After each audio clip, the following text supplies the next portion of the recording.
Getting ready to get us going here from SU Soccer Stadium, and we're underway in the conclusion of non-conference play from SU Soccer Stadium. Rupert was looking for a run on the sideline for Maya McDermott. Just didn't connect, but if it did, that would have been a lot of open space for McDermott.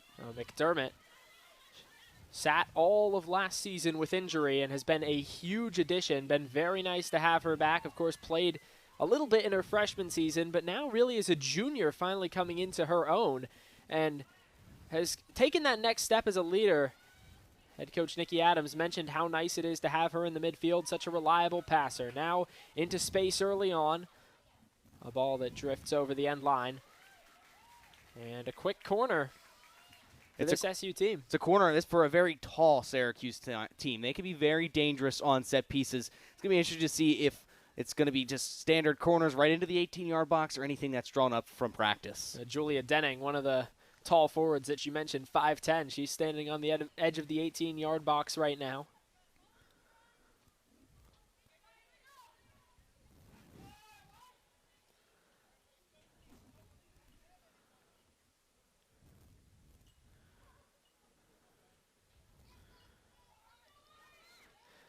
Punched out of there quickly and then regained in the box, and it's sent outward, back inside, and gloved nicely by Chiara Gottinger. Gottinger from Pershing, Austria. And we spoke to St. Bonaventure's head coach, Coach George. He said Gottinger is one of the best keepers in their conference. He's really glad to have her back in net. Oh, she sails one deep infield there, and it's picked up by this SU offense on a turnover. Maya McDermott was available.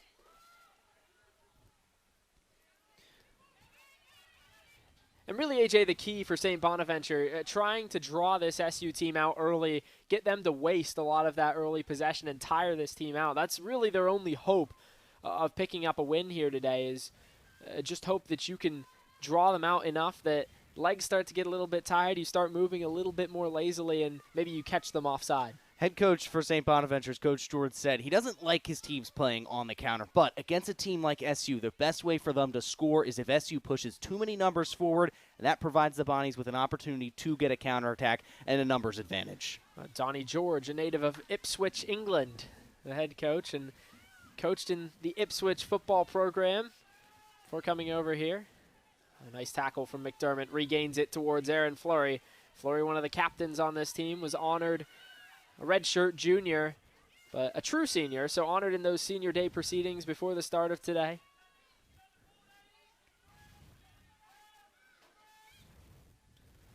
Bonaventure, a nice string of possession here early. Closed down by Denning. This is something St. Bonaventure's will take full advantage of. Anytime they can get on the ball, it's about smart passes and working their way up the pitch. Doubled on the far side, a little bit of collision. Now regained by the Bonnies. Onto it, Jewel. Thea Jewel from Northern Denmark. This is a St. Bonaventure's team that has 6 different goal scorers on their roster, but Coach George says he wants Thea Jewel to become that consistent scorer. She has that ability. She suffered an injury, a concussion, actually, that kept her out of the games against Baylor, Texas Tech, and Binghamton. She's working her way back in, and they're going to hope she gets on the score sheet. Well, Thea Jewel's got a funny story because she started her career at Young Harris College before she transferred to St. Rose. And interesting story with St. Rose, a D2 school in Albany. The school's closing down, so she was forced to transfer away to St. Bonaventure to continue her soccer career and made the jump to Division I.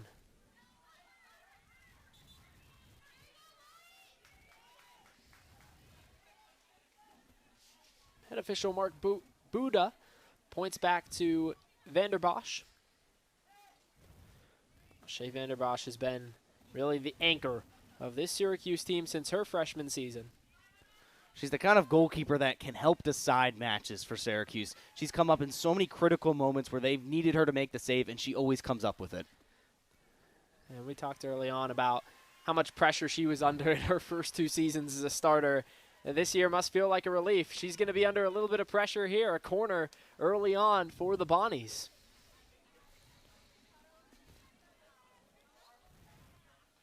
Well, AJ, I think you'd have to say a really tremendous start right now for St. Bonaventure. This is exactly what Coach George would want. His team getting on the ball, getting in the final third, and having a set-piece opportunity. The captain from Sayre, Pennsylvania, Hannah Walker, the one to take it. In swinging ball, bumped away by Aaron Fleury.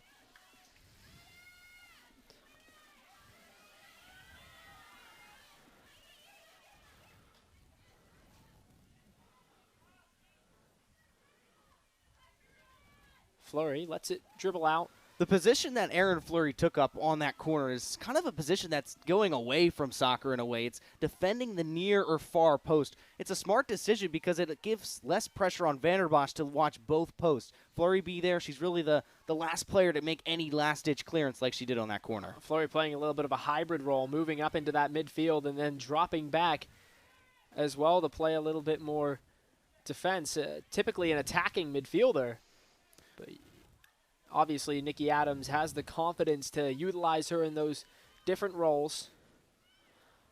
A long ball down. Absence of that link-up passing in the opening few minutes for SU. And if for SU, when they're playing their best version of soccer, it's when Aaron Fleury is getting on the ball and pushing forward. Aaron Fleury, one of the most prolific offensive scorers the last few years. Started in all 18 games last season. 6 goals. Go along with 3 assists as well, and now onto a ball on the far side. In swinger off of the back of Maya McDermott and handled easily by Gottinger. Maya McDermott's another one of those players that plays kind of a hybrid role. You saw her start out wide, but she likes to drift inside too. She has such a motor too. She can get up and down the pitch like it's nothing. Well, when asked what she was preparing for this week, Nikki Adams said, St. Bonaventure's played about 4 different formations this season, so you have no idea what to expect.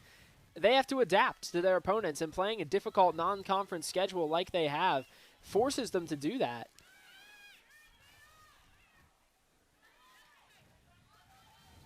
Maybe surprising as it is so far, winning that possession battle.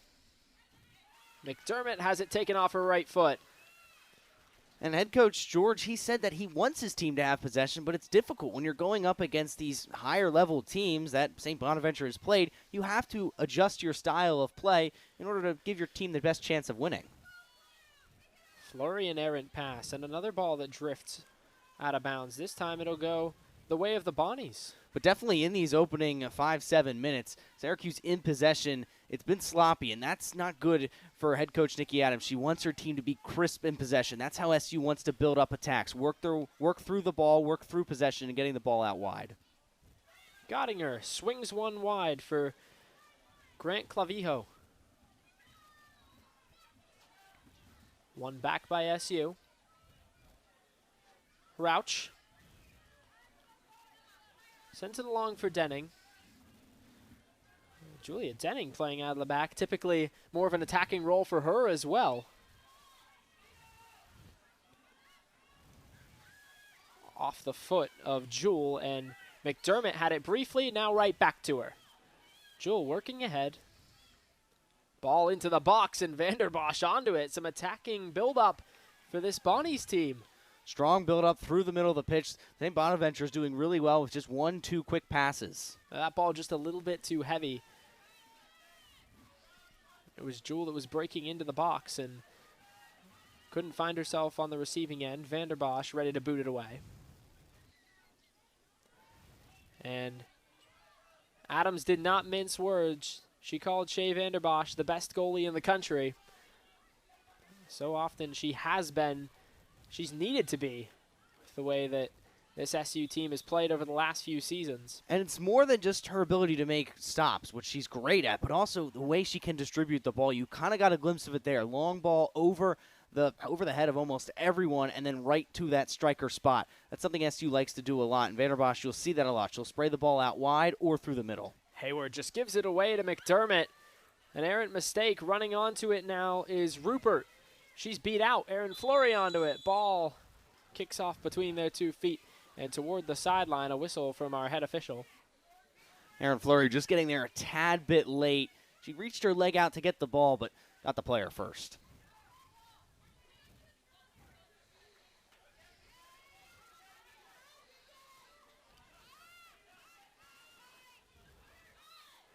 Back foot turnover, finds Grant. Grant up to McDermott. Has to work it back. And just that constant pressure from the Bonnies continuing to build in the opening minutes. St. Bonaventures, I don't think SU expected them to come out this style of play, pressing SU as soon as they get on the ball. It's been an aggressive form of soccer early on. Right back down, another turnover. Both these sides struggling to maintain possession. The ball over the top. McDermott has a chance to run onto it, kicks it forward. And she's won the corner.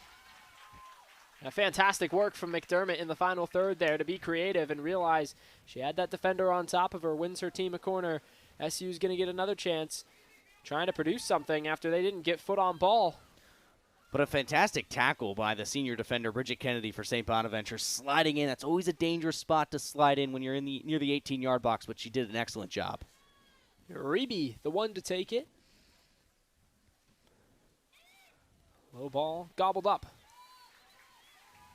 Gottinger on the receiving end. Set pieces are going to be difficult for Syracuse today because Gottinger is such a tall and lengthy goalkeeper. She's going to be able to get balls that as are high as up in the air as it can be. Well, Shea Vanderbosch stands at 5'8", and she's not a short keeper, a pretty average height. But Gottinger's going to make her look like a shorter keeper. She certainly looks like a shorter keeper compared to Gottinger at 6 foot. Grant.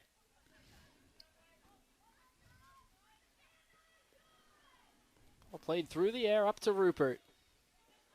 She shields, doesn't get to her, out of play.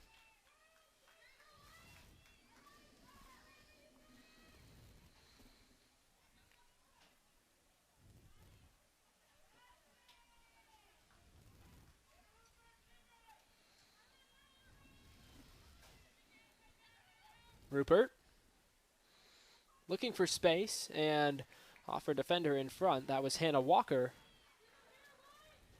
And they say it got SU body last, so it's Bonnie's ball.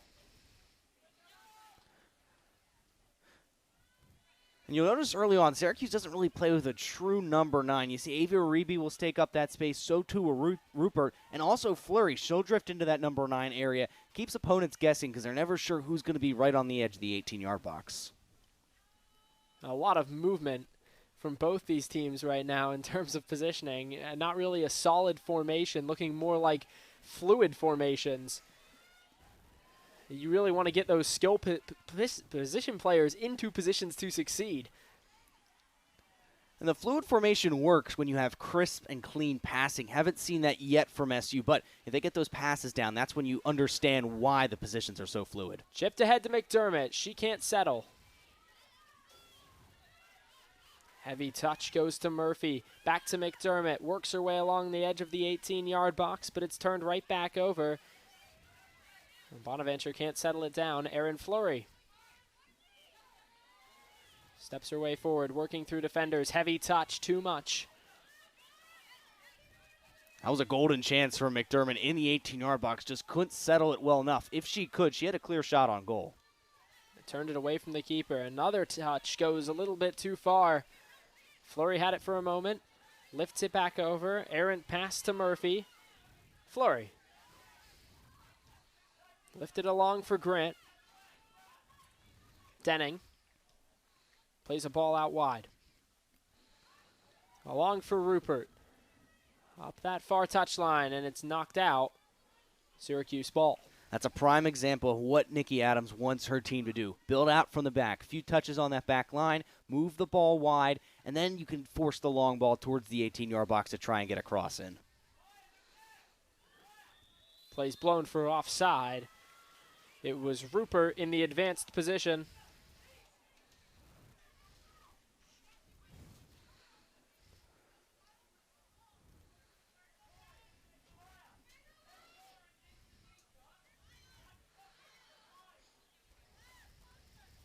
Now 15 minutes in, I think you're starting to see SU play their style of game and really build into this game as St. Bonaventures. We'll be surprised if they start to sit a little further back, maybe not as aggressive in pressing. Of course, difficult to sustain the way that they began to play this game.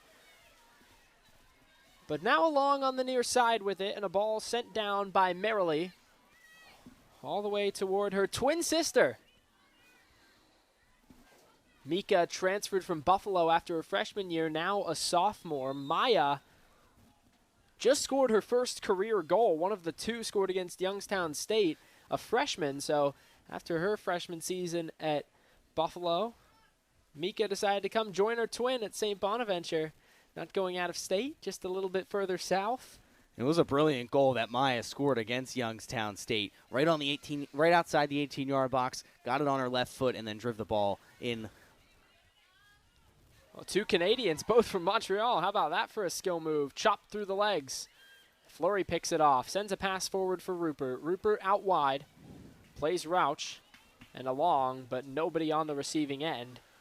Picked up by Gottinger, and so often Gottinger's had space to make those plays. She hasn't had to second guess whether she can move forward, try and get her hands on the ball. Rauch was looking for the run from Fleury, just wasn't time right, but that's an example of how dangerous Syracuse can be when they play with that false nine. Settled nicely by Fleury, but then chopped out of bounds.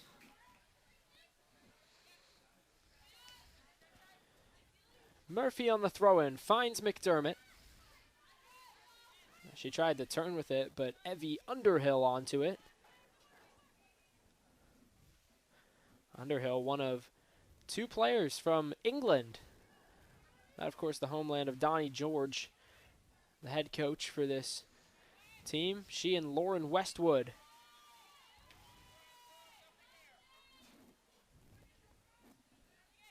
Working with it, Murphy, and now she dishes off and finds Stevens. Stevens swings a ball out wide, and it's just too far.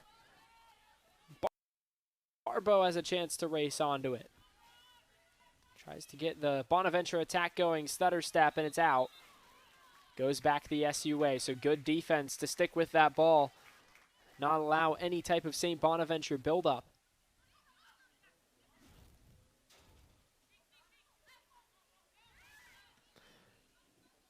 Syracuse, AJ, struggling a little bit with those incisive final passes in that final third. They're getting able to work the ball out wide now, but for SU now the last step is just being more decisive in their passes, and you see an example there, just a loose touch. Yeah, Kylan Grant just put a little bit too much on it, and that was a ball that was spinning away from Murphy. She couldn't settle it down, another turnover. McDermott. Plays Rupert.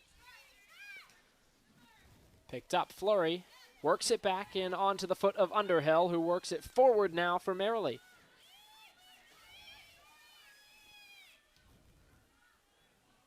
Played forward and too hot to handle for Maya Merrily. Rauch. Off her left foot, spins one down toward that back line, and Bonaventure once again intercepts. Used the height well for Kate Murphy, and the ball dribbles off the side of the defender, Bridget Kennedy, out of bounds.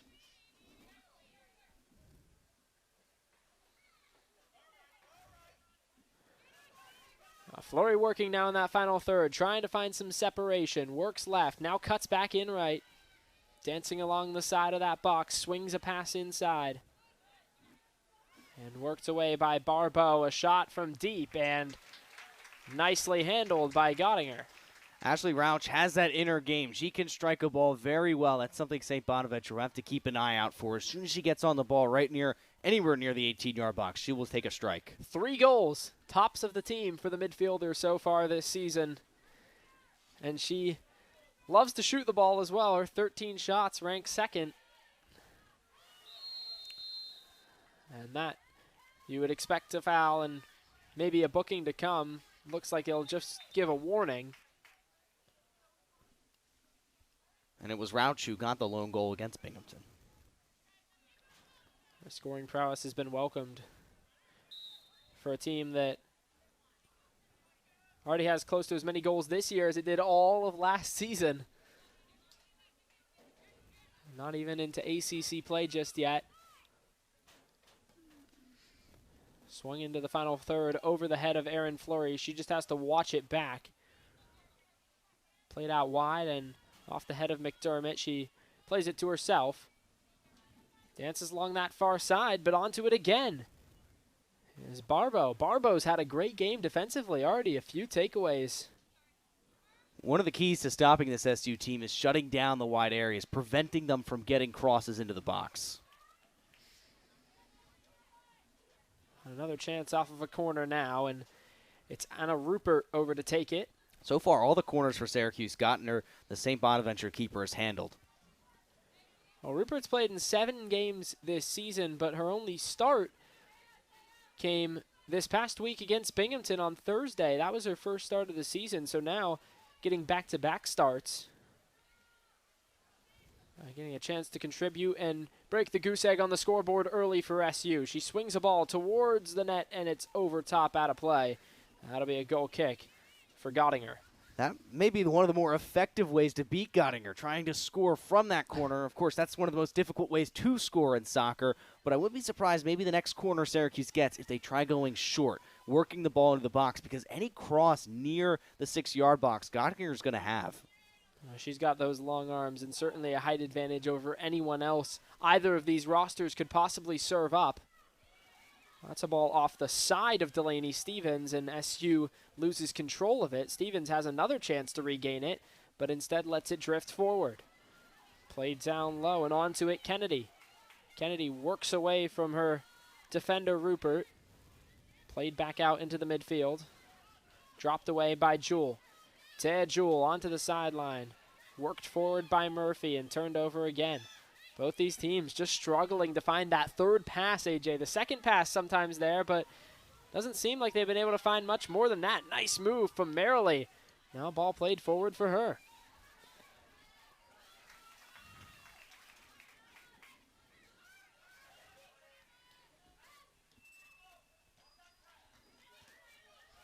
Kennedy.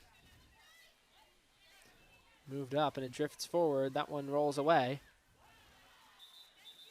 St. Bonaventure's, they're getting moments on the ball, but similar to SU, they just can't connect those final passes, especially when they get into the attacking half. Oh, they really are, though. Not something you would expect from a team that's really struggled to generate offense this season.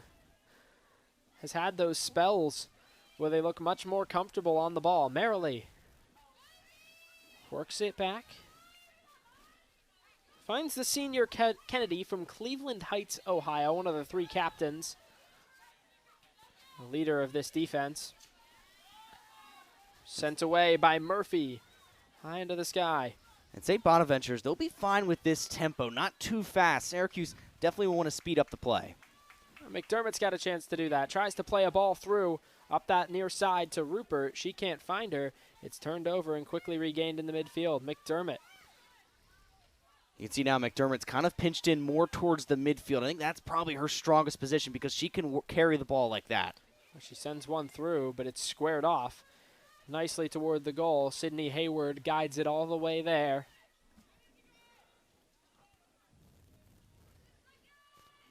McDermott also provides a nice physical presence in the midfield, too. She can break up possessions and start counters.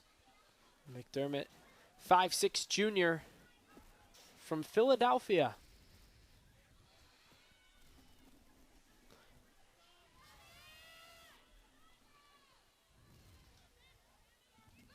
Moo Galbus getting ready to come in for the SU side. The first substitution of the game and sliding towards the ball on the far side. Göttinger, she just got onto that. Maybe risking the corner, but she's got it in her grasp. Just over 20 minutes to go. Would expect Galbus to either come on for Uribe or Rupert just to add something different in that striker position. Nikki Adams searching for some answers early, and Galbus onto the field for the first time, the sophomore from Wilmington, Delaware, that transferred over from the University of North Carolina after her freshman season there where she didn't get a chance to play. That's another good women's soccer program, though, and now getting a chance to showcase a little bit more this season. She started in 2 games, but hasn't been on the field with a start since back against Maine. That was the 2nd game of the season. And part of that is because of the depth Syracuse has. That's something they didn't have last year, but there's competition in those attacking areas. Well, no forwards playing in position at the end of the season last year for SU. That shows you how much of a struggle it was. A year later, not the case. Galbus gets that first touch. Plays a ball back inside for Rauch. Rauch swings it along. Finds Grant. Grant now out wide for Murphy. Murphy, a nice touch forward. Finds McDermott in the midfield. A touch too heavy and picked up by Merrily.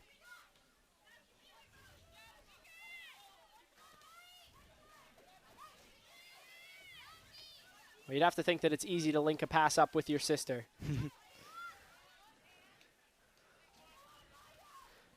Flory plays a ball along, 2 onto it. The first one is Galbus. She tried to swing one in. The referee's whistle blows and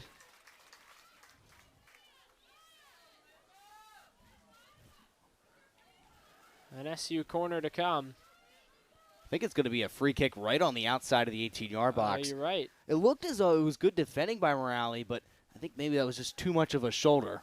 Yeah, I think they might be calling the contact before she went down. Looked like she got all the ball. Yeah. I thought maybe they let it drift out and called the corner, but you're right, AJ.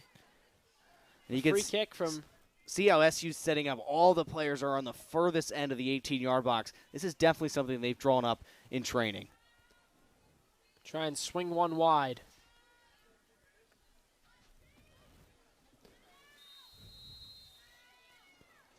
Towards the edge, shot inside, they score! Kate Murphy cracks the goose egg for SU. It's 1-0. They drew it up, AJ, and it worked to perfection. Right off the training ground, a ball played low on the ground. The entire St. Bonaventure team was expecting that to be a cross in the air. Rather, it was on the ground low, and a great finish by Murphy on the ground, bottom corner. Nothing Gottner could do about it. Murphy picks up the first goal of the game. And her first goal of the season, the defender had 2 shots against Binghamton.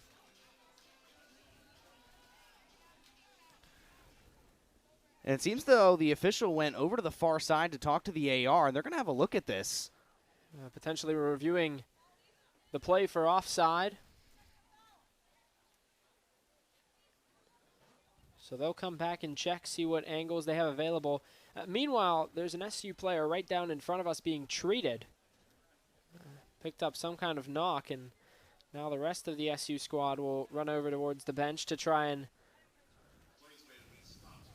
recoup. We're getting an announcement. It is a video review, so likely taking a look at whether there was any offside prior to that goal. Either offside or a potential foul in the box. That's the other option. You could have had some contact prior to the in-swinging ball. And there was no contact with Murphy's goal, but it could have been anywhere else on the pitch. If it was in that 18-yard box, it doesn't matter if it had anything to do with the play. If there is a foul in the box, play's dead and there's no goal. So that's what the official, Mark Buda, taking a look at. And he went over to his assistant referee who pointed it out. So the head official did not see it. It was the AR that saw it and told him he should take a look at it. Well, you go back to the way that the goal developed, though, AJ. Really a perfect setup, like you mentioned. Something drawn up in practice and executed perfectly. That has been the difference a little bit this year, is that some of those methods that have been tested in practice for Nikki Adams have translated over to the field in the play. And they'll say it's a goal, so SU on the board. The goal stands. Either if it was an offside or a foul in the box, not enough for the official to change the ruling on the field. The official, of course, has to work with the angles that they have. Fewer angles today than there have been for some of the games this season, so needing that conclusive video evidence, have to make sure that you have definitive evidence to overturn anything. And Iba Oching looks like she's going to check back in. And Julia Denning, the player that picked up a knock, so she comes off. And she was getting that hamstring worked on the field, AJ, in front of us before she headed off. And like we mentioned, Oching, the one onto the field to replace her. Oching will slot into that back line spot. She had an excellent game against Northwestern, got the Player of the Game award. She really shut down that Wildcat attack, and she got a rest against Binghamton over the weekend. Well, back on today. That ball just a little too heavy for McDermott to get onto. Race down by Stevens. Stevens plays it back. Oching gets that first touch onto Vanderbosch. Vanderbosch hasn't seen the ball in any capacity in about 20 minutes. It'd be interesting to see, now that Syracuse has the goal under their belt, do they become more comfortable and kind of adapt into the way they want to play this game? Worked back for Grant.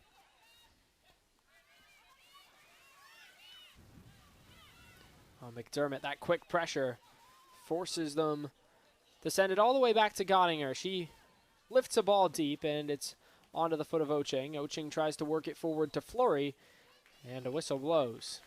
Not sure if that was intentional from Gottinger, but smart to get it over to Oching. Just got on the field. You could, player just getting on the field, maybe be a loose touch, but Oching dealing with the pressure well.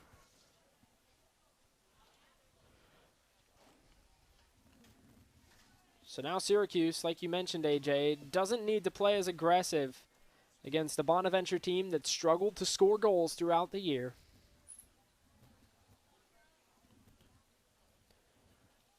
It's Ashley Rauch. You mentioned that big leg that she's got. Worked on to Oching. She lifts one up in the air, and it's picked up by Uribe, but turned over. It was a brilliant ball by Rauch. Lifted right into the path of Oching, but she just couldn't get across in.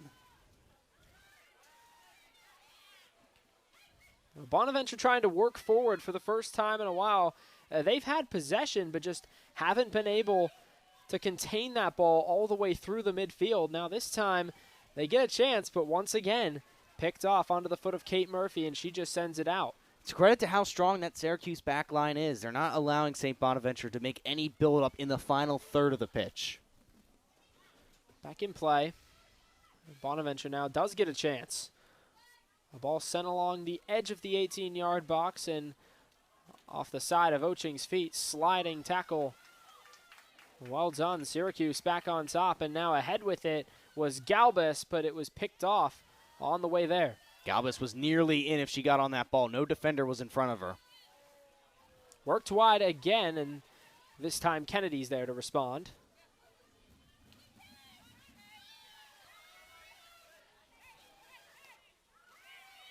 Merrily into the midfield, finds her twin sister off the side of the foot for Grant, and worked back into the midfield. Fleury pops one up over the head of her teammate Uribe. On to the far side, it's Donia.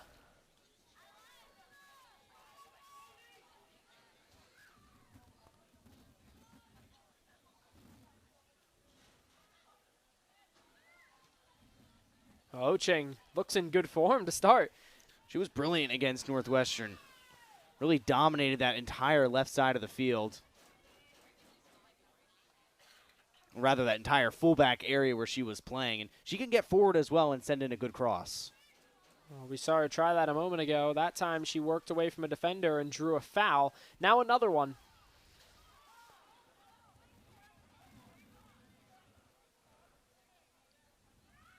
Syracuse slowing up play a little bit, which obviously the athletic dominance starting to show itself here with 14 minutes to go in the first half, AJ. So maybe not necessarily in their favor to slow things up, but the way things have gone, Bonaventure still trying to play that aggressive game, almost back down that Syracuse opponent.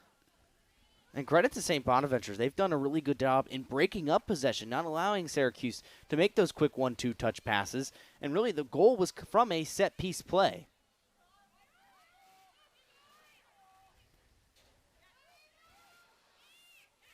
In open play, SU hasn't looked their sharpest yet. Merrily works it wide to find Hannah Walker. Both those Merrily sisters in the midfield. Maybe more possession than anybody else. They've been sending out those link-up passes. They need a little bit of help. seen Maya, the younger sister, a little bit further up the field. Mika's dropped back, trying to work those balls through the midfield. 1-2 between the SU defender and Shea Vanderbosch. Galbus tries to fend one off, and it turns into a turnover. Merrily works it back to her goalkeeper, Gottinger. And for the Bonnies, it's Thea Jewell who's playing furthest up the field in that number 9 role. She's wearing the number 10, the grad student. They haven't gotten her on the ball too much yet. Thea Jewell started this game. Her third start of the season, scored against Youngstown, like we mentioned. A graduate student.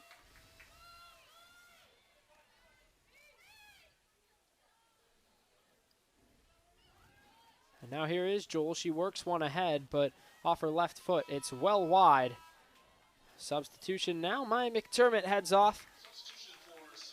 Understand the idea from Jewell, just to get one shot on target to try and test Vanderbosch, who hasn't been tested at all in this opening half. And no shots. That one, the first registered shot from St. Bonaventure. Still looking for that first one on target. Off to that far side. Lots of space now to work with. Bonnie's starting to press a little bit less when SU's working out of its own third. Along to Grant.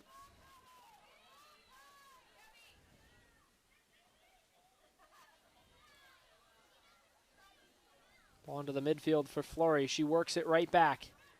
Galbus turns away from pressure and finds Uribe. Back onto it, Galbus.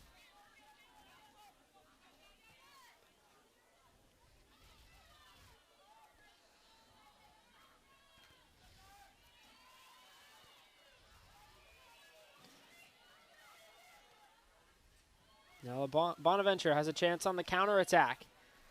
A ball lifted down inside the SU box, but Shea Vanderbosch there to answer the call. Once again, it's the same story from the Bonnies. Just can't connect that final ball in the final third. Vanderbosch out of her net quickly to collect that one. She'll take time, putting it back into play. I'd say Jewell's going to pressure her a little bit, so she loops one deep down the field. Great ball from Vanderbosch. That's the distribution I mentioned earlier. And it finds the feet of Galbus. Moo Galbus along the edge of the 18-yard box. In swinging ball and into the back of the net. Vida Nahin, who came on just a moment ago, picks up a goal. This is a goal that starts with Shea Vanderbosch. Her distribution all the way back in her own 18-yard box, right to the midfield where Galbus can collect it. She works her way down the outside. A great ball into the 18-yard box and finished off for the second goal for Syracuse. We talked about how there's been a lack of link-up at times. None there. Vanderbosch to Galbus, and Vida Nahin nets her first goal in orange. Nahin, who played with Queen's University in Toronto, or in the Toronto area in Ontario,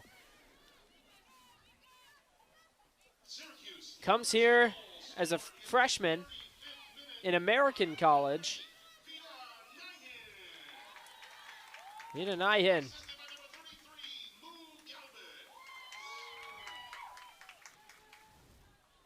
So now 2-0. Domination early from this SU team. And for head coach Nikki Adams, she'll like to see that two newer players on this squad, Mo Gallis and Vida Nahin, getting on the score sheet and in the assist as well. Further helps that camaraderie and that really build up and shows the depth that this SU team has. Well, two Syracuse players picking up their first goals in orange today. Kate Murphy, now Vida Nahin. No whistle from the official there. Mark Buddha says play on. Fans here at SU Soccer Stadium wanted a foul there. I think Sydney Hayward did a good job. She used her shoulder, used her hip. Nothing illegal about that. Knocked down by Jewell. Merrily turns off her right foot and plays it back for Gottinger. So now the style has to change once again for Bonaventure. Of course, a tall task coming here to SU Soccer Stadium and hoping to get anything out of it. You wonder how many numbers they're going to push forward. You can kind of see the fullbacks and the wingers. They're moving a little bit further ahead. That should benefit them and hopefully being able to connect a few passes in the final third. Well, there, Evie Underhill just wasn't ready for that ball. Turned off her back foot and then had no momentum going forward, so it works all the way along to Vanderbosch. And for SU now, there's no pressure to score. They can work their style of play, the quick 1-2 touch passing, and keeping the ball in their possession.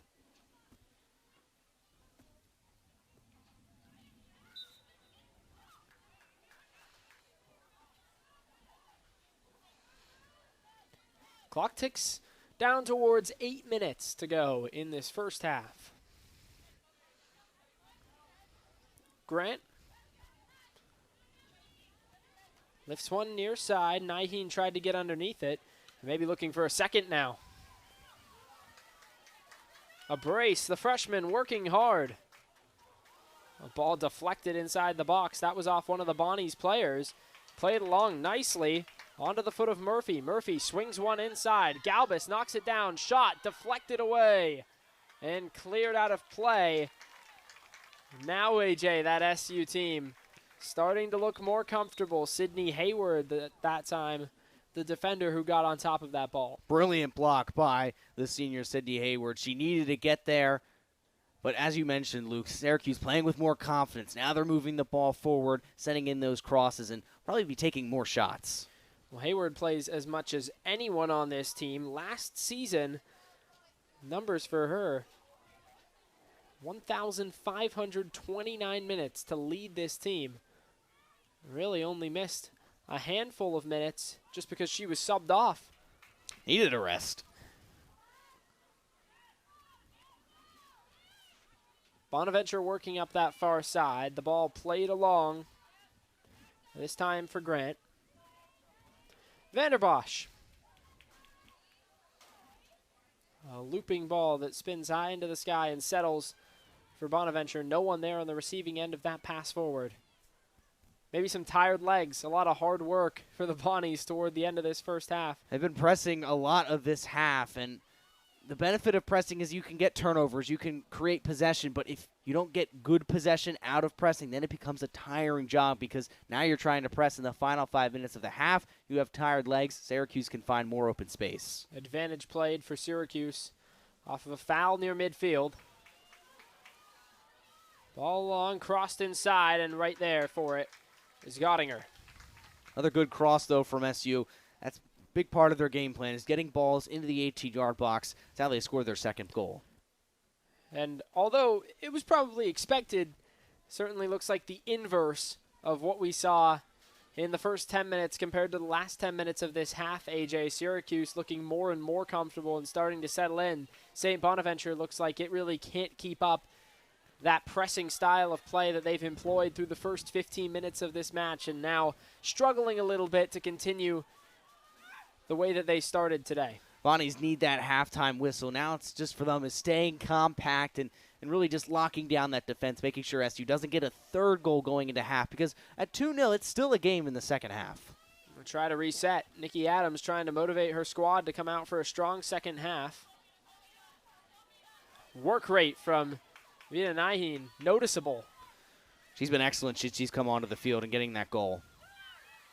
Into the midfield. Merrily. A ball played through and onto it. Jewel had a chance, but she couldn't keep it. And that SU defense smartly gets it back to Shea Vanderbosch, who launches it into the grandstand off to our right. Merrily and Jewel have had a few chances in this game to connect with through balls through the SU defense. They just can't get there. If St. Bonaventure can just get one or two passes connected in the final third, they will have a clear chance on goal. SU plays with a higher line at times that leaves open space in the back.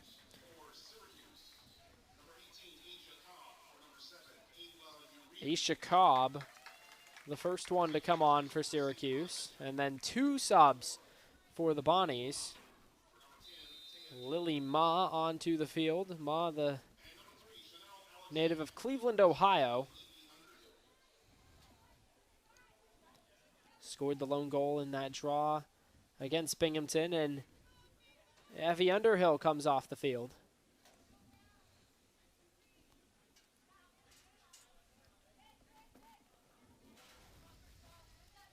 The Orange restart play. Less than 4 minutes to go in the first half here on a Sunday afternoon from SU Soccer Stadium. The Orange won't be back here, AJ, until the 22nd of September. It's 3 tough conference games they have to play at SMU, at Virginia Tech, and at Florida State. The season has started for Syracuse, but it really gets going once ACC play opens up. Yeah, not easy travel, of course. That's the product of the expansion in college sports. That ball, say, kicked off one of the SU forwards, and it'll go to Gottinger for a goal kick.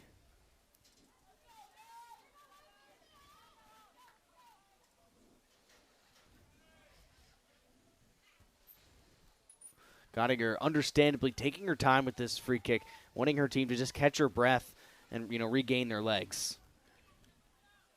Trying to give them a rest. She launches this one forward, but it works back toward Kennedy. Now Galbus plays one off to the right-hand side. Through ball attempted. They were trying to get it back to Moo Galbus. Rauch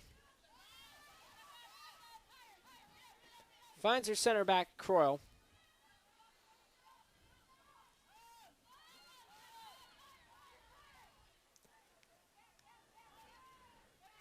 Just working the legs now for that Bonaventure team. Team that's already tired after all the pressing they did in the first half. We'll see how they respond. Probably coming out with tired legs in the second half. Interesting to see how much head coach Donnie George uses his bench in the second half. He's used it quite heavily in the first half, and understandably so with the amount of pressing the Bonnies have done. Trying to keep new faces all over the field. Gottinger.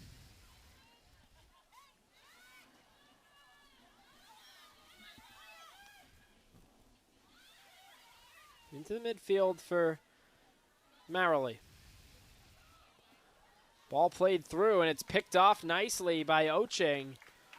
Oching using her speed there to get right along the 18-yard box to intercept that. That's what makes her such a good fullback. She has the pace. She can work anywhere on that back line. One of the pacier players on the field for sure. Her along with Vida Nahin have really showcased some speed since they were put on the field.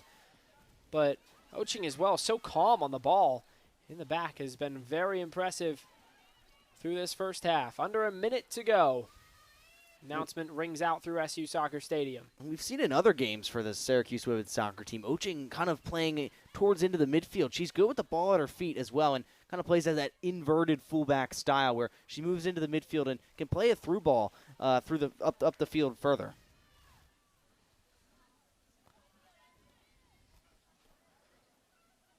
So these teams will head to the break most likely with the score 2-0 SU. And St. Bonaventure has to come out with some serious prowess if they want to have a chance to get back into this game. Down below 3 seconds, 2-1, and the clock ticks away in the first half. 2 goals for SU, 2 new goal scorers. Kate Murphy, Vida Nahin, the final third.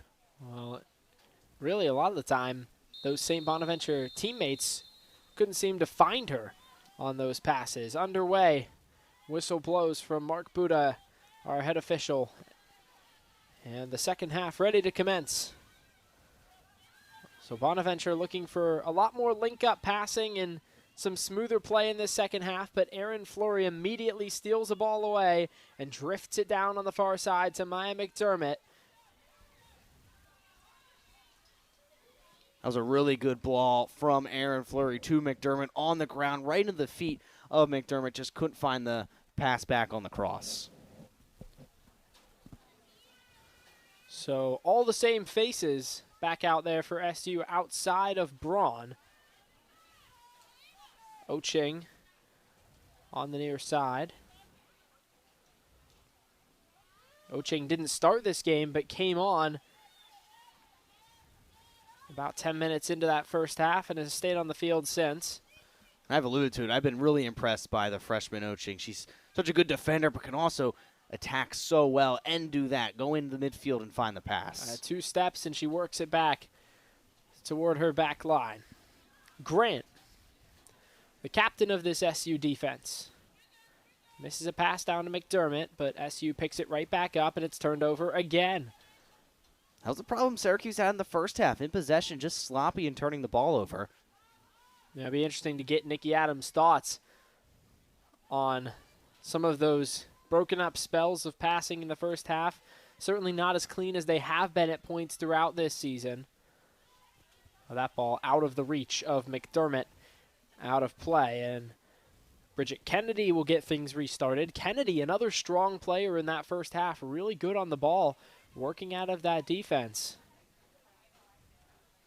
And had a really good block in the 18-yard box that could have potentially saved a goal. Merrily turns one over, and now onto it for SU is Rauch. Works the ball up to the far side. On the edge of the 18-yard box, it's poked along and cleared out. Worked left by Gabby Wisbeck, who's on for the first time today. Wisbeck, another freshman, getting a chance to show some skill in this second half. Blythe Braun, the backup goalkeeper, a junior, the same class as Shea Vanderbosch. That can be tough. You know that you're going to have to work behind one of the best goalies in the country. Oching every step of the way, along with Barbeau, who works the ball inside, but it's picked off by Croyle.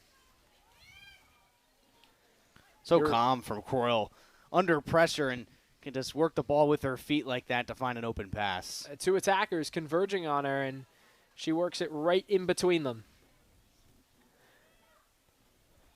Murphy plays it forward for McDermott. McDermott's got 2 in trail. Now she enters the box, and off the feet of Bridget Kennedy, the defender, comes in clutch again. She's been there more often than anyone else. It's now the second or third time McDermott's gotten in the 18-yard box, threw an excellent ball to her feet, but not clinical enough in either wanting to cross or shoot. It looks like she can't really make her mind up when she gets in front of goal. That's a perfect point, AJ. She's a little bit in between minds trying to make a decision there. Maybe thought she had the space to go forward, but Kennedy, determined effort, gets right onto that ball. Now SU generates a corner from the far side. In-swinging ball toward the goal and right into the grasp of Gottinger. Gottinger is going to be difficult to beat on corners. Any ball near her in the 6-yard box, she's going to claim. We talked about her height in the first half, 6 feet even. It looks like she might show off the leg here.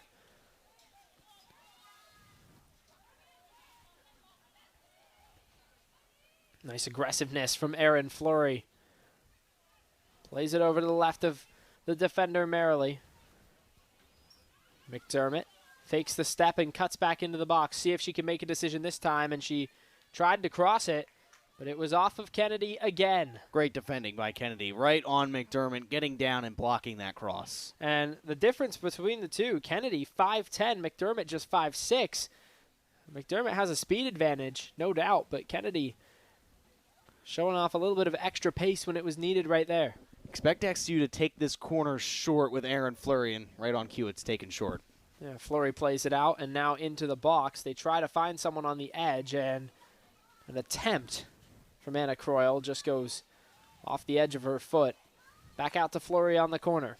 Fleury sends one in now, past the keeper and out toward the top of the 18. It was dribbled along the ground, and now another chance, and nothing there.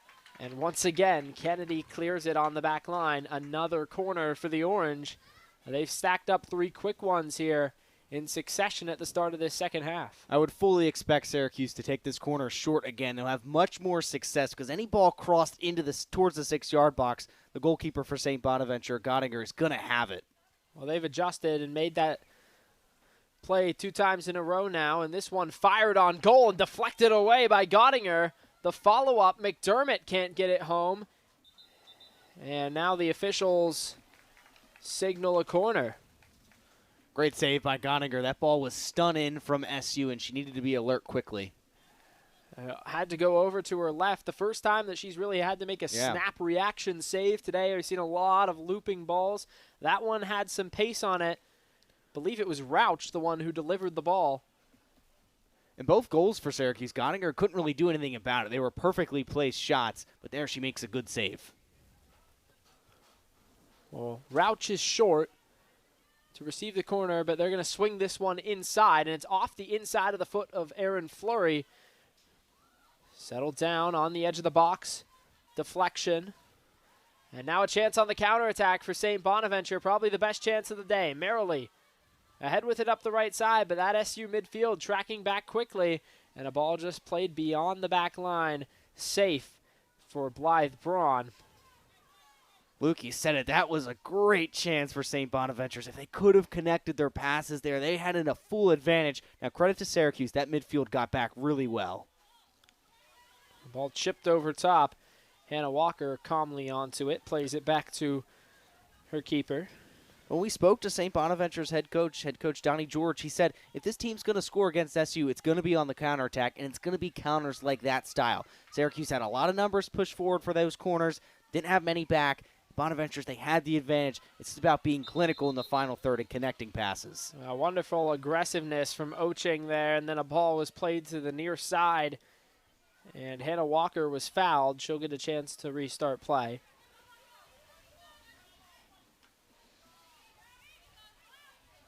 Merrily plays it off the edge of her foot, and it's picked up. Some physicality on the near side, Uribe. Tried to play it around her defender, but it's picked off. Merrily again now, you're working with that left foot. Up the near side. Trying to get anything going. Jewel has Merrily ahead. Merrily onto that ball. Toward the back line, a lot of open space. Chips it behind her. Plays it inside for Taya Jewel. Merrily. Lifts one in, and right there for Braun. Comfortable save for Braun, but it was great track back defending by Anna Kraus. She got in front of Merrily, shut down any idea of her going down the wing or towards the 18-yard box. That SU back line has been solid today, AJ. When they've needed to track back quickly, they've done it. And not really a powerful ball from Merrily.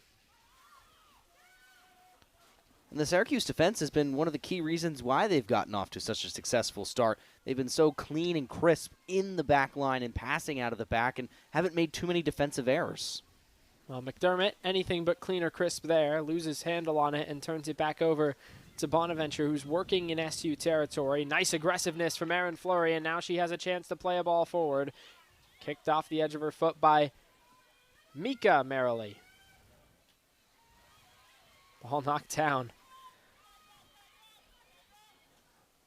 I think you can make a case that Bridget Kennedy's been the best player on the field for St. Bonaventure. She's been so consistent back there. She's putting a player of the game type of performance. She's putting her body on the line, blocking shots, blocking crosses, and even just breaking up attacks for Syracuse.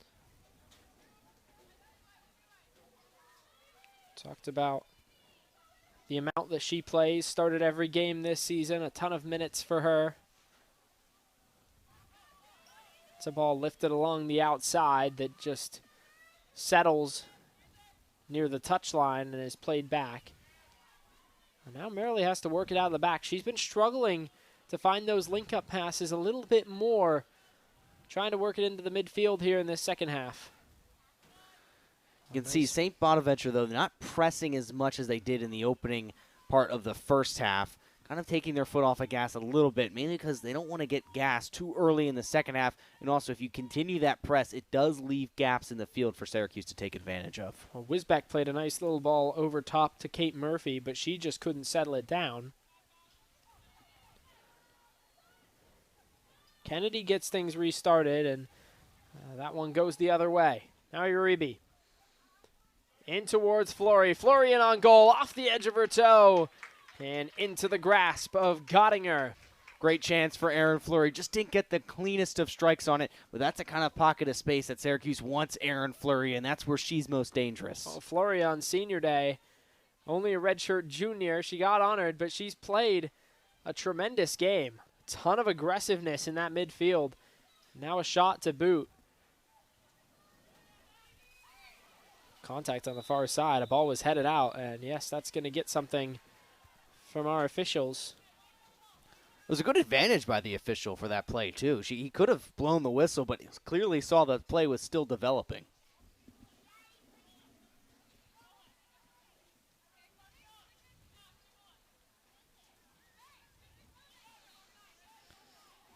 It's not always just about the players having good games. Sometimes an official can have a good game.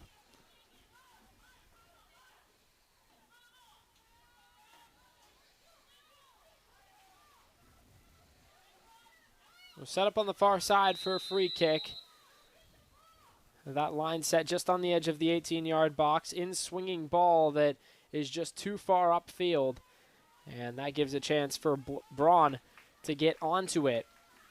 Not the cross St. Bonaventure's was looking for. It was all the players were at the far end of the 18-yard box. That cross was pinched in too close to the near post, and Braun had no problem with it. Croyle lifts the ball past the halfway line, knocked down nicely by Roch. Good step forward from Oching. Lots of space for McDermott. She couldn't turn onto it. Kennedy boxed her out nicely and back into the hands for Gottinger. It's the kind of style of play that head coach Nikki Adams wants Syracuse to play. The quick 1-2 touches, get the ball up the field. Costly turnover. A ball floated toward the goal. And right on target from Ava Uribe. It's going to be hard to beat Gottinger like that, though.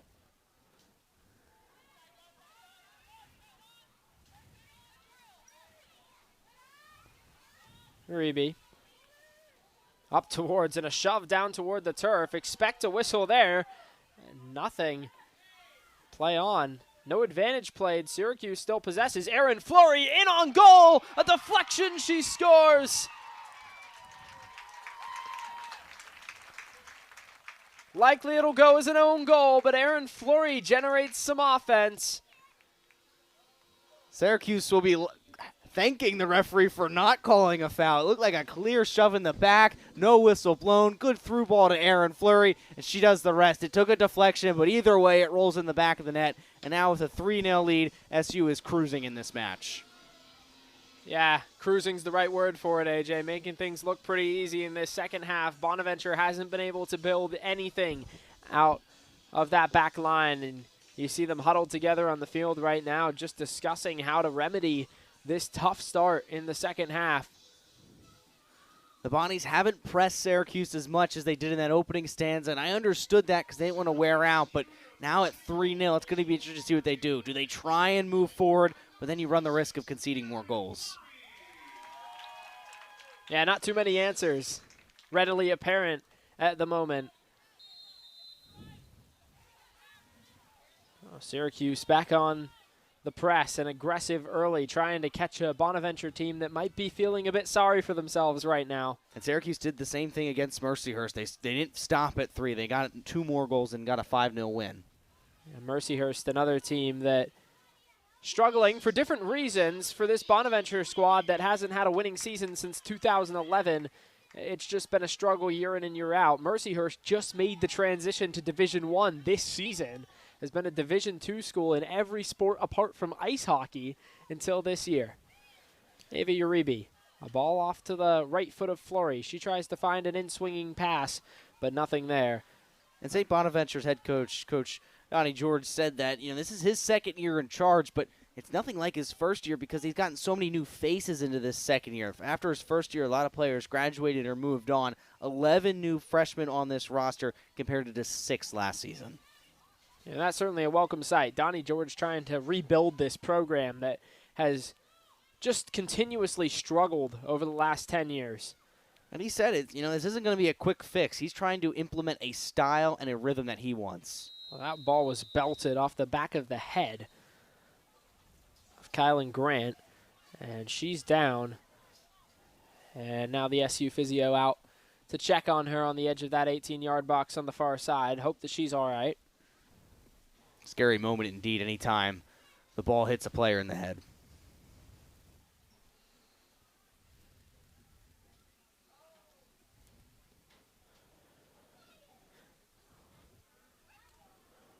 Well, it was a ball with a lot of pace that they were maybe trying to send on net, but looked like it got a bit offline.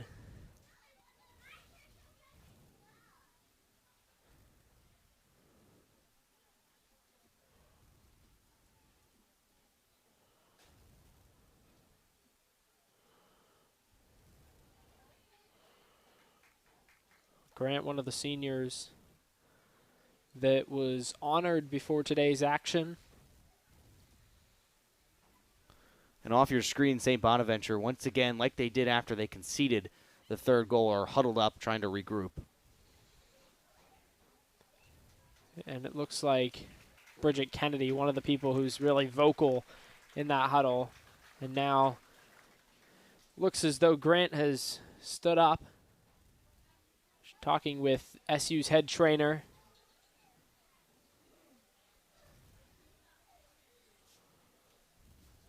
And walking toward the sideline, so assume that there will be a sub coming on for her.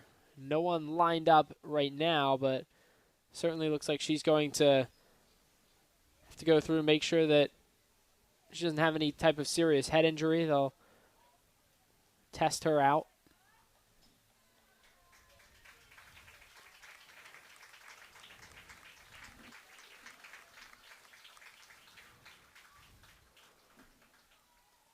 So, of course, all the best for Kylan Grant. She looks like she's all right walking on underneath her own power towards the bench. And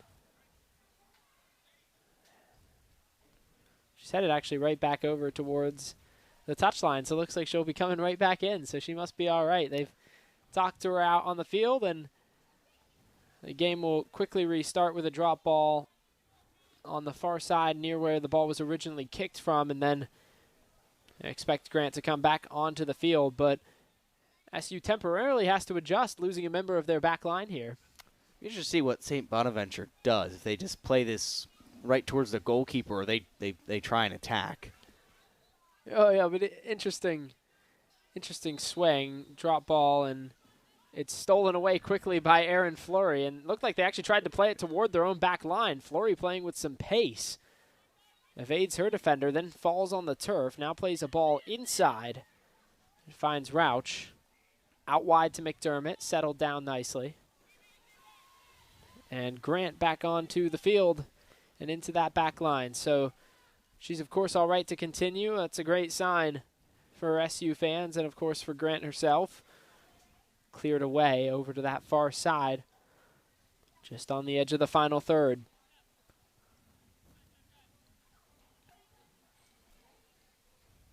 Well, still a little bit sloppy at times, but certainly a cleaned-up act for the Orange.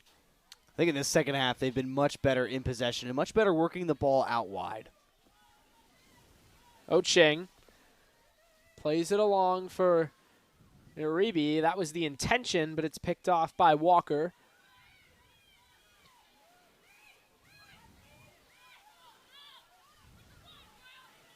Racing along now for Grant Clavijo. And some substitutes come on for Bonaventure.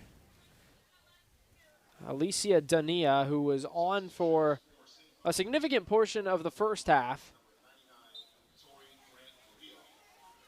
So Grant Clavijo heads off the field.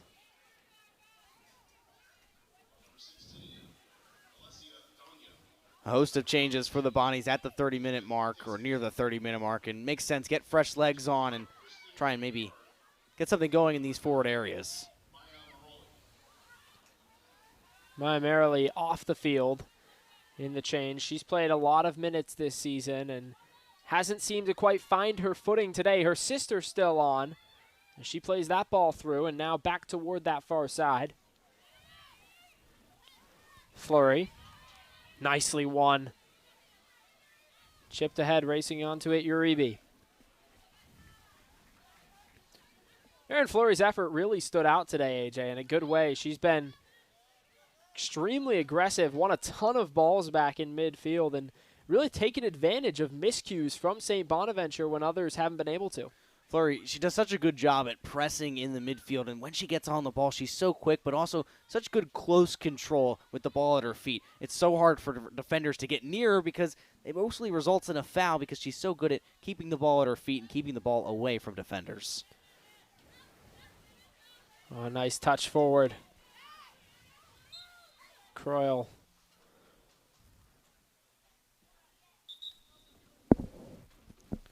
The referee's whistle will stop action momentarily. Clock stops as well. 27:32 to go. Ashley Rauch took a knee and clearly dealing with some discomfort. A bit of a knock. She tried to pass that ball forward. It kind of just looked like it drove into her side a little bit. Yeah. So she's bent over toward the sideline, and now Mark Buda making sure that everyone's all right to continue. So she's actually going to head off for a moment. And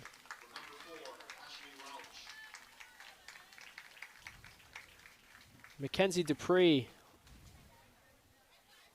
on for SU. Making her only second appearance of the season.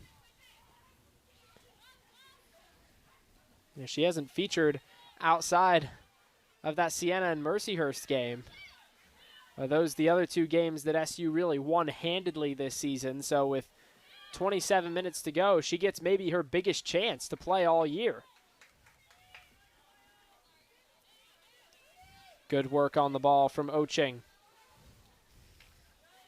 Tries to send a pass forward. Dupree gets a chance to play onto it, and now kicked all the way down toward empty space on the near side where no one resides apart from Gottinger. Gottinger taking no chance there. I think she saw a few white shirts running towards her and chose the smart idea. The way things have gone today, yeah. AJ, not surprised that she just chooses to play that ball away. Now Maya McDermott coming off. And maybe you'd have to think that we might not be that far away from a plethora of SU substitutes coming onto the field, trying to get a chance to prove themselves. And also get some rest for key players ahead of what is a really tough ACC schedule.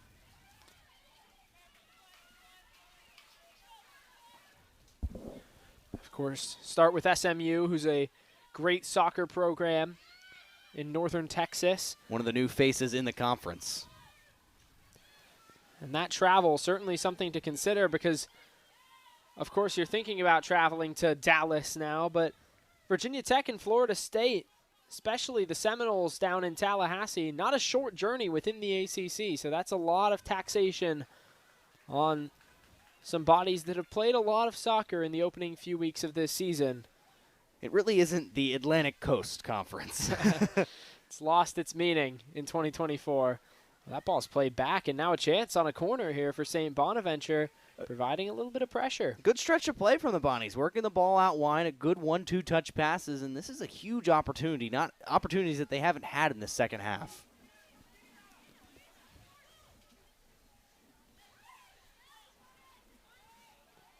We'll see if they play it short. They will.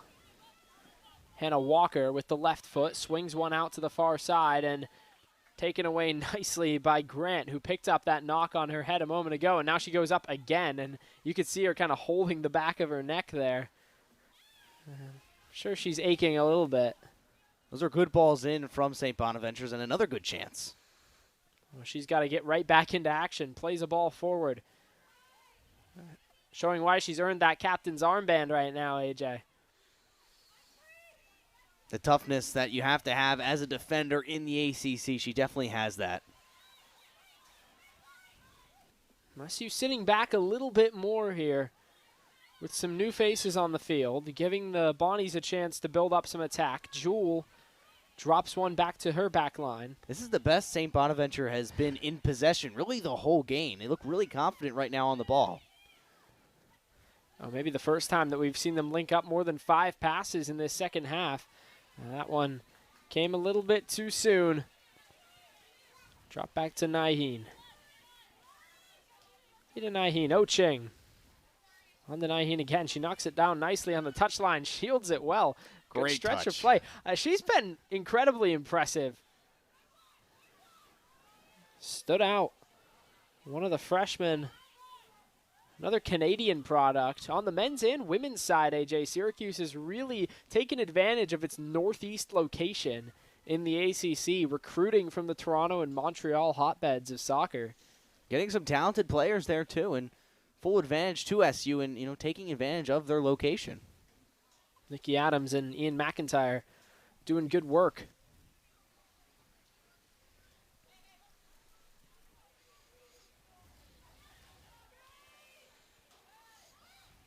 The ball ricocheted between the bodies of several players there on the far side. Bonaventure a chance, just 3 back. Grant backtracking, and now a little bit of loose footing on some of the turf here at SU Soccer Stadium. Played onto the near side. Booted far by Ma, but nobody there to receive it. Just into empty space.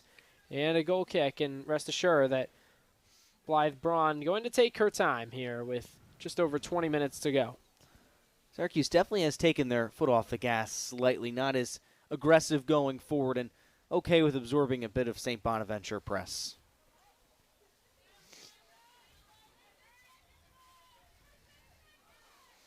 Well, cooler day today. It won't be cool on the road when they go to Dallas. The temperature's up in the 90s there just within the last week. Virginia Tech and Florida State as well. And not going to be cool climates, so you have to be ready to play in a little bit of different weather as well with the expansion of the ACC. But then you look at the October schedule for Syracuse, they'll have the likes of Miami coming here in October, so the Hurricanes will have to deal with probably a cold game in October. The advantage swings right back around, certainly.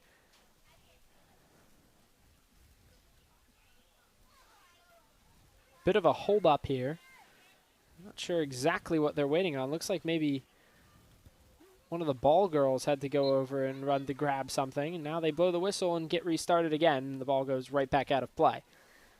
The official was getting a little upset with the SU goalkeeper Braun for taking too long on the goal kick, and I think he just wants to make sure the speed of the play doesn't decrease as the match winds down. Play into the box for St. Bonaventure, clear back out.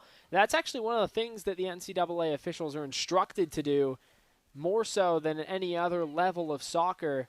Really make sure that there's no time wasting. The play continues to stay moving throughout. They want to stop that clock as little as possible, play a true 90 minutes.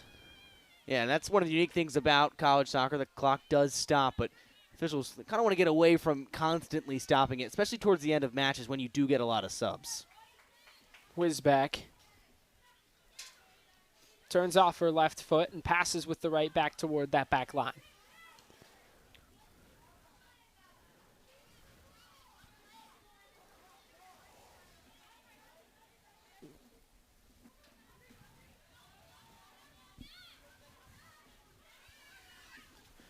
Lily Ma. Turnover on a pass through the air. Aaron Fleury turns off of it. Finds her teammate Uribe on the near side. Uribe fakes a swing inside. Now with the left foot she does. Ball bounces around over top the goal and out of play. It took a deflection off of one of the St. Bonaventure defenders. That actually never reached the foot of the SU attacker on the far side. The ball heads out of play. Gottinger did not get a touch. She'll get the free kick. Another great string of play from Syracuse, working the ball out wide and getting a good ball into the box and a near goal there.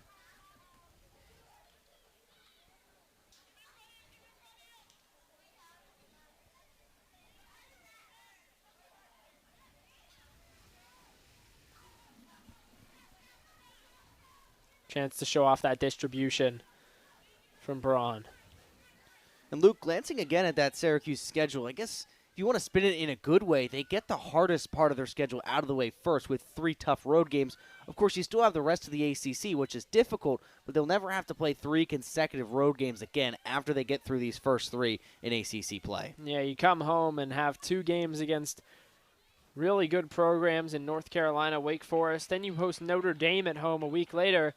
really after that first stretch, only 2 more road Yeah. games the rest of the campaign, not just to Boston College and Pittsburgh, which are both bus trips. Yeah. So you get your entire flight schedule out of the way in about a week and a half, and then it frees up a little bit. You play a lot of home soccer, and you're right, AJ. I think that certainly works to the advantage of this SU team because you have a chance to settle into your surroundings, settle into the weather being a little bit cooler, which, of course, the climates at Pitt and BC will be pretty similar. Yeah.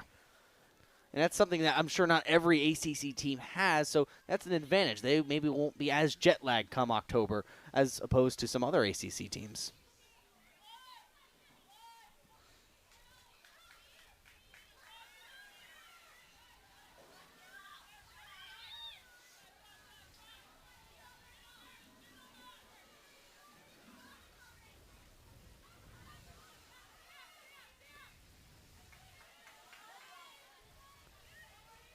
Worked out of goal to Aaron Fleury, and a slide that caught the left leg of Gabby Wisbeck. Getting no whistle from the referee. He's okay with a significant amount of contact before really blowing the whistle. Yeah, some serious physicality there. Wisbeck went down with a knock. Worked back to Croyle. Far side to Grant.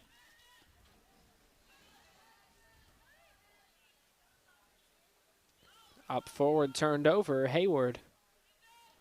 And St. Bonaventure has really gone away from that press. And now she's got some space. In front, Uribe shoots, and the flag is raised. The assistant caught it out on the near side, didn't let that play develop. Uribe was in on goal all alone, but offside the verdict. And that keeps it from going 4-0 with 17 minutes to go in this second half. And I was alluding to it, St. Bonaventure not really pressing that much, but there they really lacked off. There was a lot of space between the midfield line and the defensive line. It allowed Fleury to play a ball through, just a little bit offside, though.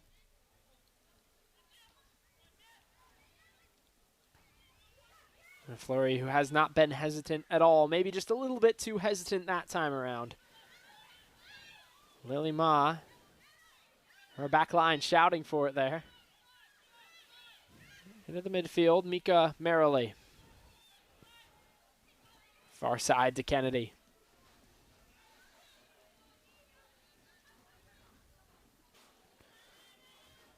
But especially in this second half, Syracuse has had so much more control than they did in the first half. The loose passes aren't as evident as they were in that first frame. Much better link-up play. Better communication. Look a little bit more free in this second half. And you don't want to reach too much, AJ, but I don't think it would be too much of a stretch to say that when they brought Iba Ocheng back onto the field, the passing play started to improve significantly. She's been a real factor today. Ball played a little bit behind Uribe. It's one of Ocheng's biggest strengths is her ability with the ball at her feet. It's something that not every defender has, and if you're a defender who can play out of the back, it makes you that much better. One of the SU defenders shaken up. I think that's Liesel Auden. And Syracuse preparing 3 changes as head coach Nikki Adams wanting to rotate things before this team hits the road. That's Wisbeck heading over to the bench, just off to the left-hand side of your screen, and now Dupree joins as well.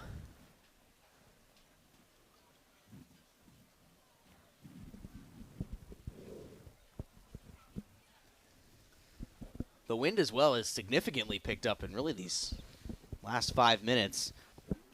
Yeah, the flagpole directly out from our broadcast booth across the way, blowing straight out toward the trees that you can see beyond the wall on the far side on your screen. So it was Liesel Auden that picked up a little bit of a knock. She heads off.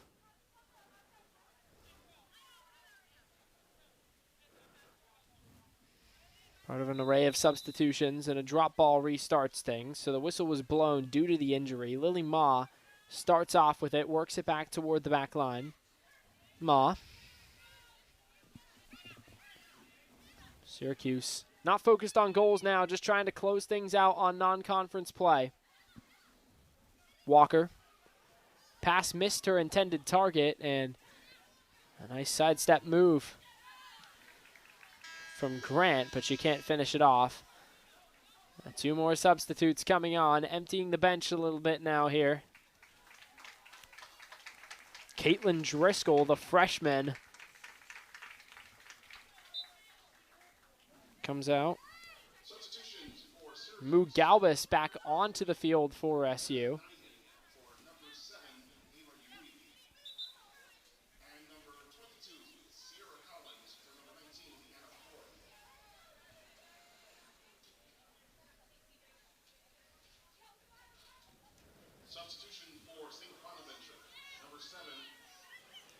Sierra Collins as well onto the field for SU. Some debuts for the Orange. Unloading the bench late here. Several freshmen who haven't played yet in their SU career, so not a whole lot to know about them. It'll be a good experience for these freshmen who probably won't see too much action once conference play comes up right after this game. Yeah, there's a good chance that this is the last action they see this season. That time, too much pressure on Braun. She's forced to kick it away. Collins, the lead center back now in the middle of the field. It's a young Syracuse team now, especially in the back line. On that near side, Oching playing that inverted fullback role. Ball's put back into play. So 13 minutes, just under 14, really. These players have a chance to prove themselves, and a ball played forward into empty space. Racing with it, Moo Galbus. Galbus has 2 off to her right, including Caitlin Driscoll, who just came on a moment ago. Feeds one up to the top of the 18. Hesitation. Ball played down low. Another shot. Drifts over top. It was Dupree. Great move there from SU on the counter. The pace from Galbus just couldn't find the right ball, and then the shot goes over.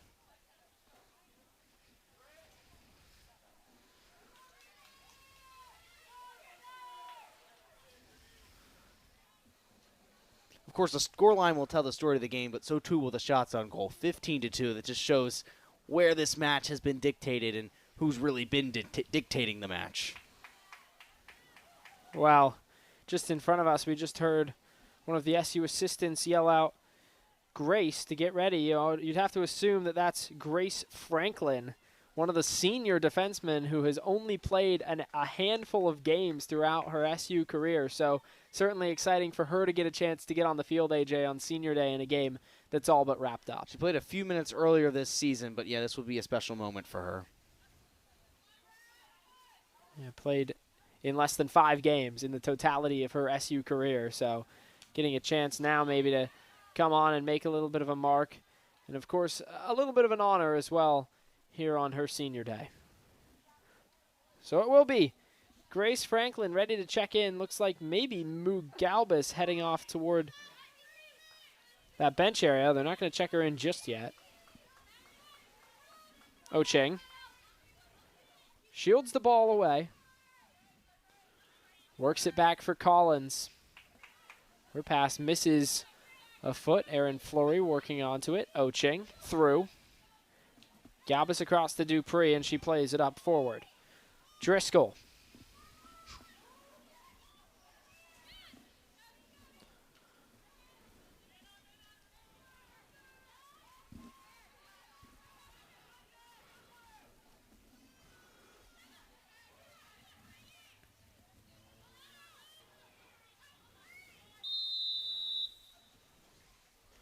So blows a foul on some contact, and it's going to be a free kick for the Bonnies. 11:20 left in the game. Wonder if St. Bonaventure, this time winding down the clock, if they just try and put numbers forward one last time to see if they can get one goal. Well, that's most likely the goal right now for Donnie George and the rest of his squad. On a trip to SU, and if the score holds at 3-0, I think they'll have a decent amount to be proud of, AJ, with the way that they battled and competed at times, just some lapses in concentration, and now it will be Grace Franklin who comes onto the field to a round of applause from this SU Soccer Stadium crowd. And it's Kate Murphy, the graduate student, coming off, and she's all smiles knowing that one of the women that she celebrated Senior Day with today gets a chance to play. One of the special things about Senior Day, you always get those players who maybe didn't feature as much on the field, but I'm sure still had an impact in the locker room. So now, outside of Erin Fleury, not many regulars on the field for SU. One of them is Kylan Grant.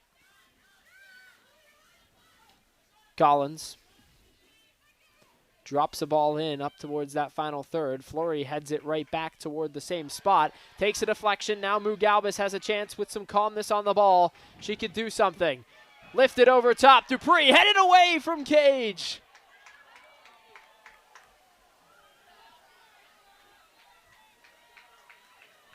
Another great defensive effort from St. Bonaventure's by, I think it was Kennedy who blocked that, and credit to her. She's been brilliant all day. Oh, she had to get into position onto a curling ball that looked like it was ticketed for the back of the net. Gottinger, got a little out of her box, way out of her box, way out of the 18-yard box, but Kennedy has been excellent all game and making a vital block there that prevented a goal. Oching works it back to Braun. Oh, now SU looked as though they had another surefire goal. Not to be. I think St. Bonaventure, they can hold their heads high the way they started the game. The first 15 to 20 minutes, Syracuse looked out of sorts because of how well they were pressing. Fortunately, though, that press did wear out, and Syracuse took advantage of the open spaces and the set-piece goal that was executed really well. It really just came down to a little bit of skill and the athleticism difference. SU hanging on long enough to draw those fouls.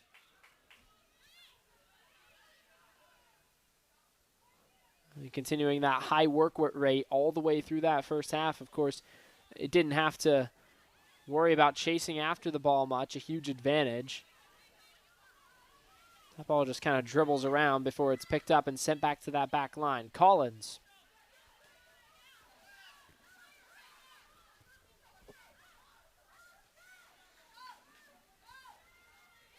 She's onto it again.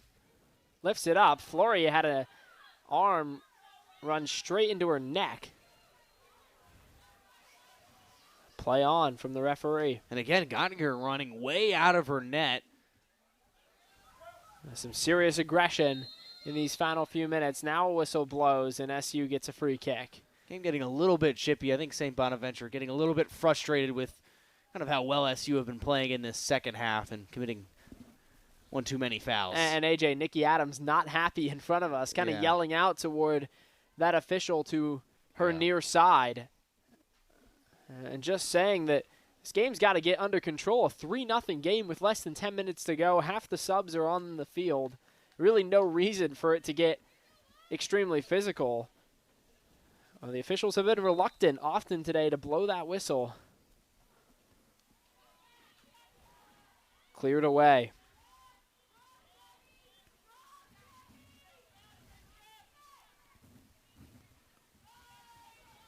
Moo Galbis onto it. Took a second for it to work away, but now she regains possession and sends it down to Barbeau. Barbeau drifting one on. Switched out toward the near side. Lily Ma works it back in. Donia, nobody there, and Braun finds herself on the receiving end, scoops it toward her chest, settles things down. 7 minutes to go now. Great build-up play from the Bonnies, though. That was excellent, the way they worked the ball from one end of the pitch all the way to the other. Quick 1-2 touch passing and connecting their passing. That's something they really have failed to do all match. And then Donning just not getting enough on that cross to find a Bonnie forward.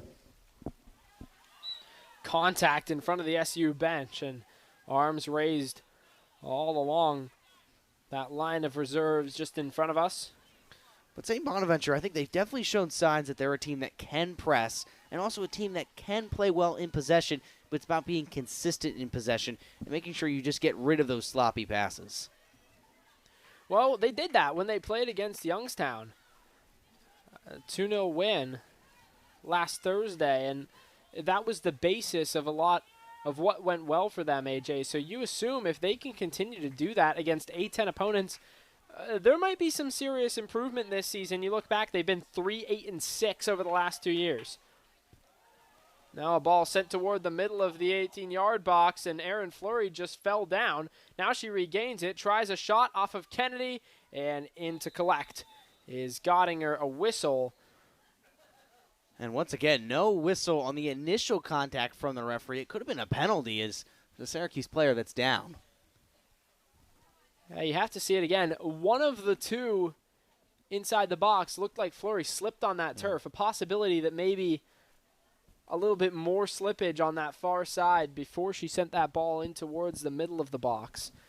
Hard to tell for us exactly who it is from up here. We'll get you a name as soon as they check on her, make sure that she's all right.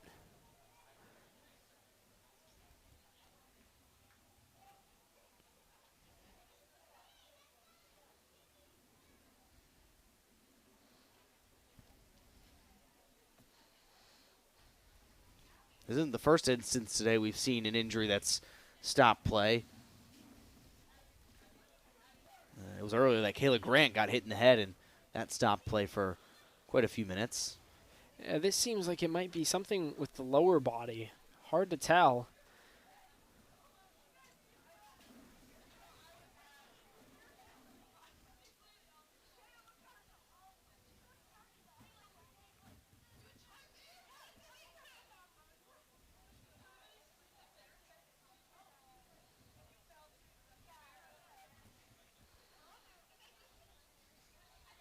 Syracuse still pushing for a fourth goal. They really haven't let off the gas too much. We've seen it at times being a little more casual in possession and kind of absorbing some St. Bonaventure press. But Erin Fleury now talking with head coach Nikki Adams, and you can see this team still wanting to find a fourth goal as the main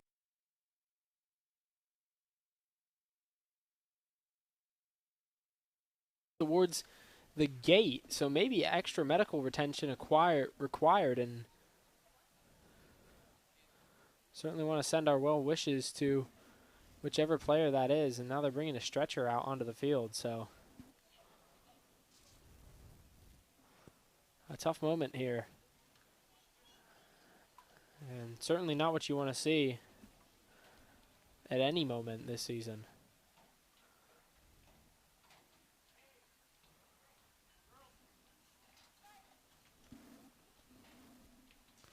And now both sets of players are going to go to the sideline. We'll take a step aside here on ACC Network Extra. Of course, send our well wishes to the SU player that's down.